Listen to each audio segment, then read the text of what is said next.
आज सुबह घर में हमेशा की तरह हलचल थी। सास जी सोफे पर बैठी थी और बहू किचन में काम कर रही थी। सास जी को फिर गुस्सा आ गया।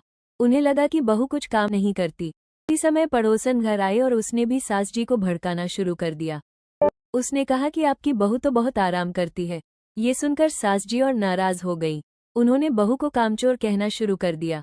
बहू ये सब चुपचाप सुन रही थी। उसे बहुत बुरा लगा क्योंकि वो सुबह से घर का सारा काम कर रही थी। तभी बहू ने मन ही मन एक फैसला किया। उसे सास जी को सच दिखाना था। वो चुपचाप किचन में गई और गैस का नॉब बंद कर दिया। थोड़ी देर बाद सास जी खुद किचन में आई और खाना बनाने लगी, लेकिन गैस जल ही नहीं रही थी। उन्होंने तुरंत बहू को आवाज लगाई। बहू धीरे से किचन में आई और पूछा क्या हुआ। सास जी ने कहा कि गैस नहीं चल रही, अब खाना कैसे बनेगा। तब बहू ने हल्की सी मुस्कान के साथ कहा कि मैं तो ये सुनते ही सास जी को अपनी गलती का एहसास हो गया। उन्होंने बहू से माफी मांगी और कहा कि वो उसे गलत समझती रही। बहू ने भी प्यार से कहा कि वो हमेशा इस घर के लिए ही काम करती है।